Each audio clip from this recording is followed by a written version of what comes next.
Oh no! Ganymede! Sweet Ganymede! Nate, baby, come on! Bequeathing to his Spanish brother and all their lands restored to them again that were with him exiled.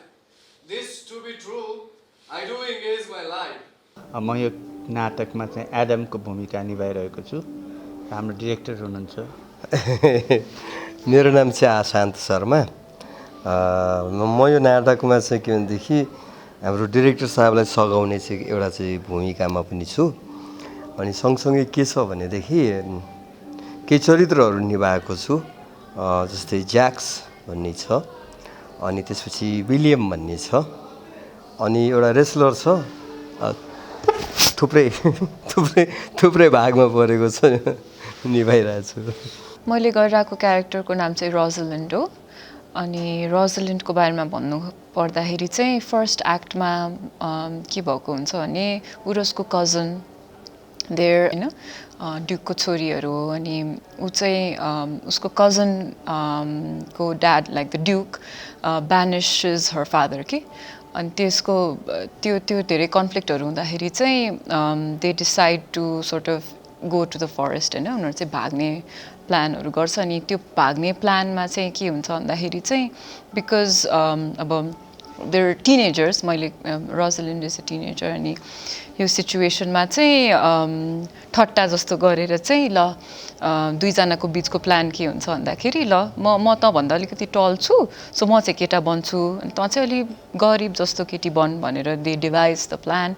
अनि त्यसमा चाहिँ त्यही plan हुँदाखेरि चाहिँ that is how the character turns into Ganymede होइन। Ganymede चाहिँ उसको नाम हुन्छ केटा क्यारेक्टर खेल्दाखेरि चाहिँ। म यो प्ले एज यु लाइक इटमा ओर्ल्यान्डोको क्यारेक्टर निभाउँदैछु। ओर्ल्यान्डो भनेको चाहिँ नि मेन मेल लिडको दाजुको पात्र हो। एज यु लाइक इटमा चाहिँ मैले टस्टनको क्यारेक्टर गर्दैछु। टस्टन चाहिँ को भन्दाखेरि एउटा कोर्टफुल हो। 16th सेन्चुरी फ्रान्समा जेस्टर्स फुल्सहरू चाहिँ के अरे फिलोसफीहरूको कुरा गर्थे होइन। अनि आर्टिस्ट एक किसिमको आर्टिस्ट हो नि त त्यो जेस्टर्सहरू फुल्सहरू भनेको। अनि यिनीहरूले चाहिँ के गर्थे भन्दाखेरि त्यो समयमा इन्टरटेन गर्नुको साथसाथै समाजलाई कस्तो छौ तिमीहरू होइन, यो कुरा बुझ है भनेर हुन्छ नि। त्यो कस्तो भन्दाखेरि वार्न गर्ने गर्थे क्या। अनि सो फनको साथसाथै द फिलोसफिज एन्ड ऊ प्लेको बारेमा चाहिँ यो क्यारेक्टरले चाहिँ भन्ने गर्छ, यो नाटकमा भन्ने गर्छ होइन। अनि सेक्सपियरमा चाहिँ प्राय फुलहरूको चाहिँ एकदमै इम्पोर्टेन्ट हुन्छ नि। लाइक एउटा काम चाहिँ के हुन्छ भन्दाखेरि एउटा त नाटकलाई फन बनाउनु पनि हो, अनि अर्को चाहिँ प्रोसिडिङ्सलाई कसरी हेल्प गर्ने क्यारेक्टरले होइन। So that is what I am doing. William शेक्सपियरद्वारा लिखित, ग्रेटा राना एम्बीद्वारा डिरेक्टेड हाम्रो एज यु लाइक इटमा सिलियाको रोल निभाउँदैछु।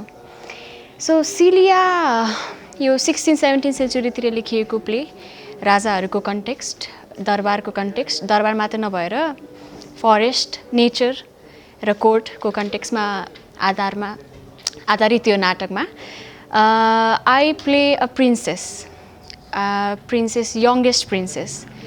त्यसपछि हुर्किँदै गरेको केटी समय परिस्थितिले कहाँ पुर्याउँदो रहेछ उसलाई, उसले बाटोमा के कस्ता चुनौती भोग्नु पर्दो रहेछ समयसँगै बग्नको लागि हो। त्यस्तै म आफूलाई अब इनरोल गर्दैछु।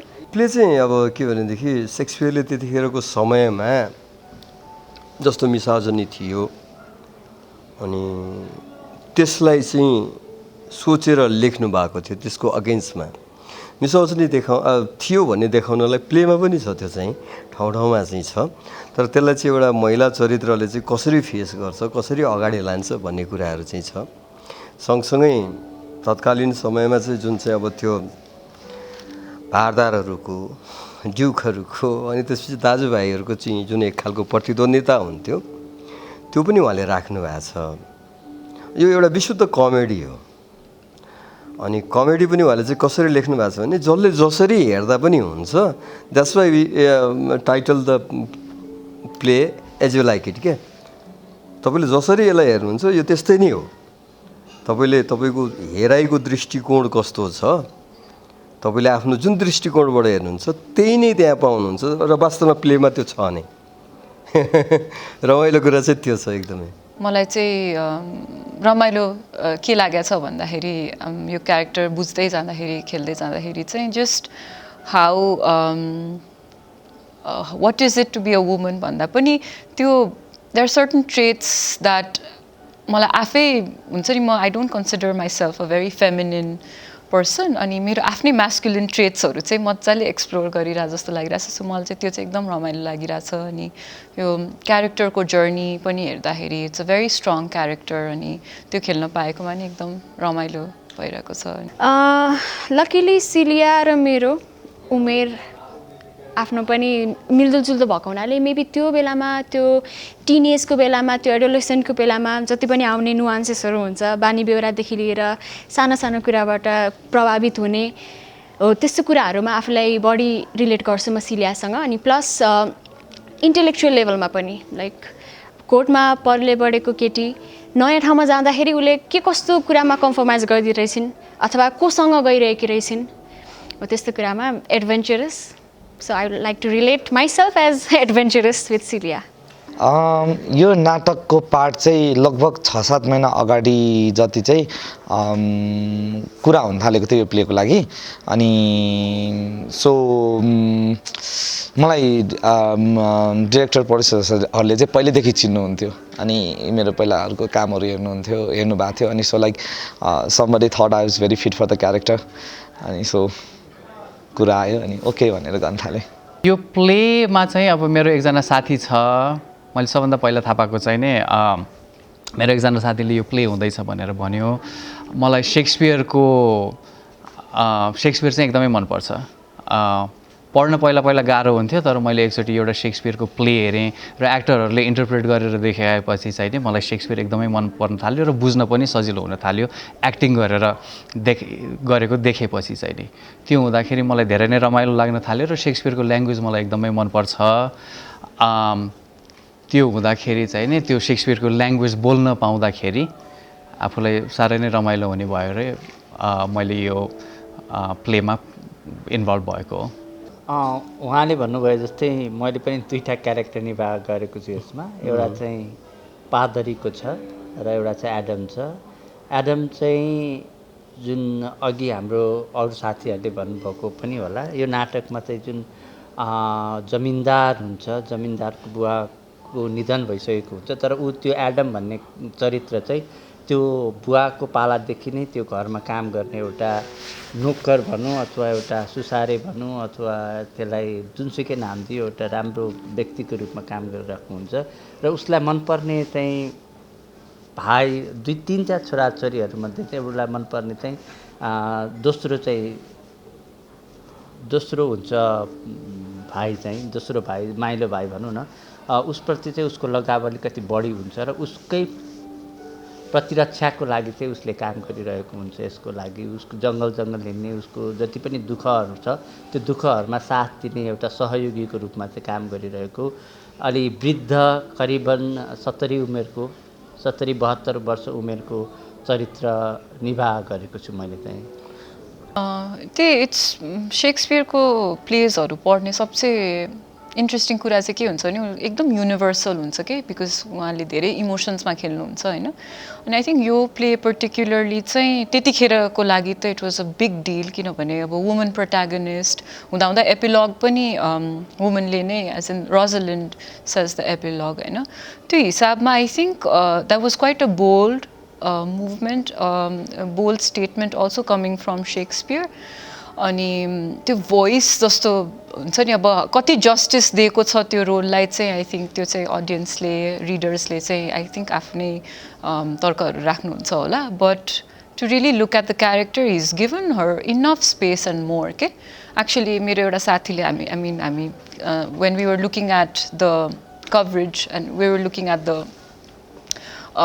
कति छ कसको भन्दा सबसे धेरै रोजलिन्डको छ so given that situation I think he is crafted this character very powerfully challenger त हुन्छ अब त्यो चाहिँ हुन्छ अब सक्दो कोसिस गरिएको छ त्यो त्यतिसम्म पुग्नको लागि र हेरौँ अब दर्शकहरूले कतिको रुचाउनुहुन्छ त्यो चरित्रलाई, त्यो चरित्रले जुन शारीरिक हावभावदेखि लिएर शरीरमा गर्नुपर्ने कामहरू जुन हामी अहिले तयारी अवस्थामा नै छौँ, हाम्रो पूर्ण तयारी नसकेको अवस्थामा त्यो चरित्रमा जान कोसिसहरू गरिरहेको छौँ। हेरौँ अब दर्शकहरूले कसरी लिनुहुन्छ त्यसलाई। कोसिस चाहिँ गरिरहेको छु, शारीरिक हावभावबाट शरीरबाट चाहिँ त्यसलाई पोर्ट्रे गर्ने कोसिस चाहिँ भइरहेको छ।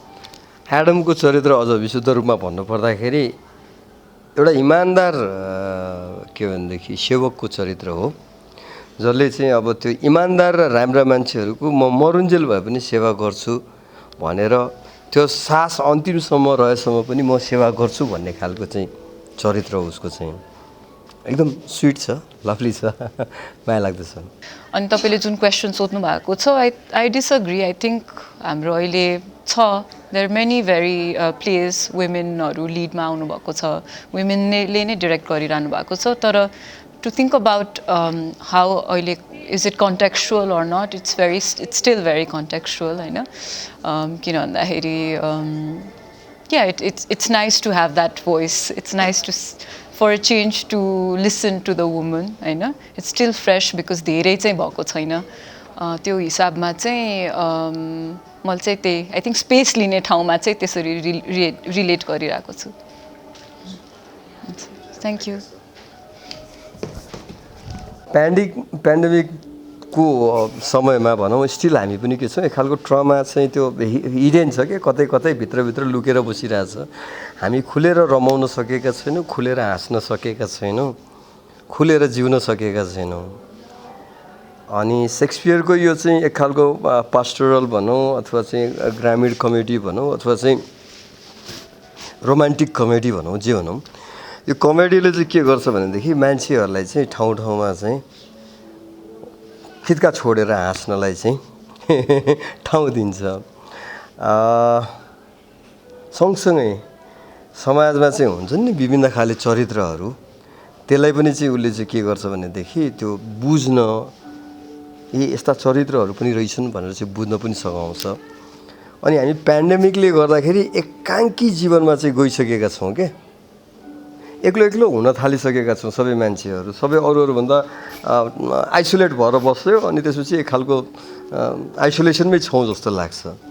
यो ड्रामाले चाहिँ के गर्छ भनेदेखि थुप्रो मान्छेहरू भएको ड्रामा पनि छ, थुप्रै चरित्रहरू भएको, एक खालको सोसाइटीमा फेरि फर्किन जाउँ न, हेरौँ न सोसाइटीमा कस्ता चरित्रहरू भेटिन्छन् भनेर दर्शाउँछ र तपाईँहरूलाई हँसाउँछ। तपाईँहरूलाई चाहिँ के भनेदेखि तपाईँले जसरी मन पराउनुहुन्छ, जसरी सोच्नुहुन्छ त्यसरी नै सोच्न छोड दिन्छ।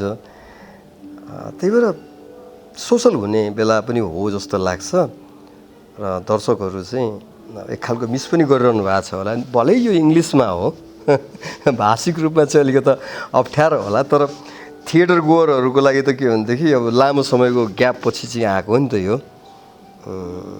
एउटा भोग चाहिँ मेटाउँछ जस्तो लाग्छ, सोसल बनाउँछ जस्तो लाग्छ। त्यही कारण चाहिँ उहाँ आउँछन्, दर्शकहरू आउनुहुन्छ, उहाँहरूको लागि त्यही नै खुराक हुन्छ जस्तो लाग्छ मलाई। आसानजीको कुरा सँगसँगै मैले यो नाटकको बारेमा मैले इन्डिभिजुअल मैले बुझेको चाहिँ मलाई लागेको चाहिँ यसले एउटा दर्शन पनि बोकेको छ, एउटा दर्शन बोकेको छ जुन चाहिँ जीवनको लागि एकदम अपरिहार्य दर्शन बोकेको छ। त्यो दर्शन मानिसहरूले अब अहिलेको जीवनमा जसरी हामी बाँचिरहेका छौँ, जुन खालको महामारीमा भोगिरहेका छौँ, त्यो सँगसँगै आफ्नो जीवनलाई हेर्ने, आफ्नो मनुष्यलाई हेर्ने, आफ्नो स्वभावलाई, आफ्नो चरित्रलाई कसरी हेर्ने भन्ने कुरोहरू पनि यो कमेडी हुँदाहुँदै पनि यसले एउटा ठुलो दर्शन बोकेको छ। र त्यो दर्शनको पात्रको रूपमा भनौँ, एउटा त्यसलाई सूत्रधार भनौँ अथवा त्यसलाई एउटा यात्री भनौँ, त्यसलाई एउटा जुनसुकै अमुक पात्र भनौँ, त्यो पात्र देखिनु भएको छ, उहाँले त्यो क्यारेक्टर निभाउनु भएको छ, उहाँले चरित्र निभाउनु भएको छ। त्यसले त्यो चरित्रले चाहिँ मान्छेहरूमा एउटा दर्शन बोध पनि गराउँछ भन्ने मैले ठुलो आशा लिएको छु। दर्शनको कुरा त के छ भनेदेखि हरेक चरित्रहरूमा चाहिँ उहाँले सेक्सपियरले एक खालको फरक दृष्टान्त र दर्शन चाहिँ प्रस्तुत गर्नुभएको छ यो प्लेमा। त्यही भएर पनि के भनेदेखि सबैले हेर्दाखेरि एज यु लाइक इट, तपाईँ कुन चाहिँ उसको हुनुहुन्छ त्यही अनुसारको दर्शन तपाईँले यहाँ चाहिँ पाउनुहुन्छ। र अनि त्यसो पनि अब एउटा चाहिँ जीवनसँग जोडिएको एउटा चाहिँ वैराग्य लिएको मान्छे जुन हुन्छ वैरागीहरूको दर्शन पनि छ त्यो वैरागीको चरित्र चाहिँ मैले निर्वाह गरेको छु सो या सेक्सपियर मोडर्न इङ्ग्लिस भन्दा र हाम्रो एन्सियन्ट इङ्ग्लिसमा धेरै फरक त आउने भइहाल्यो जुन हामीले नर्मली हेरेकै लाइनहरू पनि त्यसैले त्यही अर्थ पनि नदिन सक्छ कहिलेकाहीँ अलिकति एक स्टेपभन्दा माथि सोचेर पुरै कन्टेक्स्ट बुझेर काम गर्नुपर्ने हुनाले अलिकति च्यालेन्जिङ चाहिँ भएको थियो बट हामीसँग अलरेडी यति धेरै ट्यालेन्टेड कास्ट मेम्बर्सहरू हुनुहुन्छ जसले एकदमै हेल्प गर्नुभयो मिनिङ डिकोड गर्नदेखि लिएर कसरी आफूमा ल्याउनेदेखि लिएर किनभने कन्भे गर्नु पऱ्यो मेसेजहरू अनि अहिले त पेन्डेमिकको सिचुएसन पनि छ सो हामीले अनलाइन बसेर पनि मजाले रिसर्च गऱ्यौँ टेक्स्टमै अनि जब हामी फिजिकली भेट्दाखेरि त्यसलाई अझै बेटर रिहर्सल गरेकी चिजलाई अझै बेटर कसरी बनाउने हो त्योतर्फ लागेका थियौँ अब यस्तो यो प्लेलाई चाहिँ हामीले एडाप्टेसन गर्नु भनेको सेक्सपियरका प्लेहरूलाई चाहिँ अलरेडी वेल मेड प्ले हो यो चाहिँ एडाप्टेसन भन्दाखेरि काटछाट एडिट चाहिँ गरिएको त अनि अलिक केही चाहिँ शब्दहरूलाई चाहिँ के भनेदेखि यता अनुकूल नेपाली अनुकूल अथवा यो समाज अनुकूल बनाइएको चाहिँ हो एडाप्टेसन भनेर चाहिँ अब त्यो ठ्याक्कै कम्प्लिट ढालेको चाहिँ होइन त्यो ढाल्नु चाहिँ अन्याय नै हो जस्तो लाग्छ अलिकति एक्सपेरिमेन्टल गर्ने हो भनेदेखि सायद त्यो एडाप्टेसन गर्दा सजिलो हुन्छ आजभन्दा 400 वर्ष अगाडि जुन परिवेश थियो त्यो परिवेश अहिले पनि छ त्यसको स्वरूप मात्रै के भनेदेखि अलिकता फेरिएको मात्रै हो अहिले पनि महिला दिदीबहिनीहरू चाहिँ खुलेर अगाडि आइसक्नु भएको त छैन हाम्रो नेपालको सन्दर्भमा अझै पनि महिला विरुद्ध विभेद त अमेरिकामा पनि छ युरोपमा पनि छ सबै ठाउँमा छ त्यसै गरी दाजुभाइ बिचको झगडा अहिले पनि सधैँ छ भारदारहरूको ठाउँमा चाहिँ अहिले पार्टीको लडाइँहरू छन् भारदारहरूको स्वरूप चाहिँ परिवर्तन भएको छ नेपालमा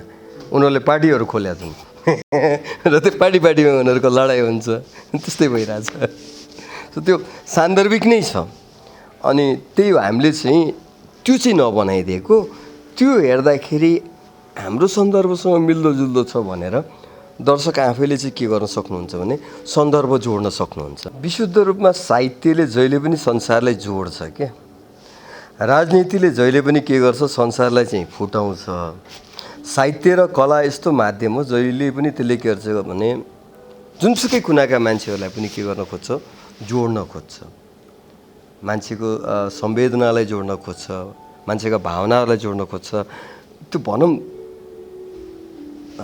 मानवतालाई नै जोड्न खोज्छ कि साहित्य र चाहिँ कलाले अनि त्यो ग्रेटा म्यामको यो राम्रो इनिसिएसन हो उहाँले योभन्दा अगाडि मैले थपिहालेँ अगाडि पनि उहाँले हामी नै थियौँ त्यसमा पनि मिडसमर नाइट्स ड्रिम्स गर्नुभएको थियो यो पनि गरिरहनु भएको छ अब यसो हेर्दाखेरि बेलायत नहुर्केको मान्छेले खालि बेलायती प्लेहरू मात्रै किन गर्नुभयो भन्ने सन्दर्भ पनि निक्लेला तर त्यो उहाँले भन्नुपर्छ त्यो निकटता र त्यो सामिप्यता उहाँसित भएको जुन एउटा त्यो भित्री जुन चाह छ कलाप्रतिको त्यसलाई प्रस्फुटन गर्ने एउटा माध्यमको रूपमा पनि उहाँले यसलाई रोज्नु भएको कला र भनौँ साहित्य कलाले जुन चाहिँ अब सन्देश प्रवाह गर्छ आफ्नै ठाउँकोले पनि त्यो चिज प्रवाह गर्छ भने किन नगरौँ भन्ने चाहिँ उहाँको सोच पनि हुनसक्छ अनि उहाँले चाहिँ अब एउटा नेपाली उपन्यासलाई इङ्ग्लिसमा ट्रान्सलेट पनि गर्नुभएको छ उहाँ फेरि उताको यता ल्याउने मात्रै होइन कि एउटा सेतोबाघ भन्ने एउटा चर्चित उपन्यास छ त्यसलाई चाहिँ इङ्ग्लिसमा ट्रान्सलेट पनि गर्नुभएको छ अनुवादक पनि हो उसले हेर्दाखेरि चाहिँ त्यो हामी पूर्वाग्रही भइहाल्नुपर्छ जस्तो चाहिँ लाग्दैन कला र साहित्य जहिले पनि संसारलाई जोड्छ संसारको जुनसुकै कुनाको चाहिँ कला र साहित्य त्यो अब त्यो मान्छेहरूलाई चाहिँ यसमा केही छ भन्ने जस्तो लाग्छ भने जसले जहाँ जसरी गर्दा पनि हुन्छ तर त्यही हो त्यो हामी चाहिँ एडाप्टेसन गरेर त्यसलाई आफ्नै पाराले देखाइदिएर मारिदिन खोज्यो भने चाहिँ अलि हुँदैन विशुद्ध पनि हो यो प्ले त हाम्रो झन् अझ विशुद्ध शब्दहरूमा पनि के छ जे सेक्सपियरले प्रयोग गरेका छन् तिनै शब्दहरू राखिएको छ सकेसम्म त्यसलाई चाहिँ ग्राह्य अथवा चाहिँ के भनौँ न त्यसलाई ग्राह्यलाई इङ्ग्लिसमा के भन्छ अडियन्सले त्यो लिन सक्ने हिसाबले चाहिँ हामीले अब डेलिभर गर्ने चाहिँ प्रयास गरेका छौँ हामी पनि कच्चै मान्छे हौँ अब त्यो जानिसकेका छैनौँ सिक्ने प्रयासमा छौँ हेरौँ कतिको सक्छ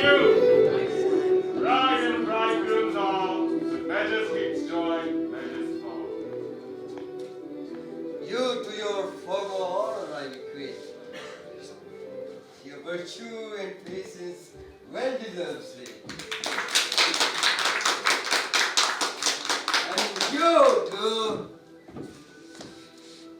your love, that your true faith doth marry.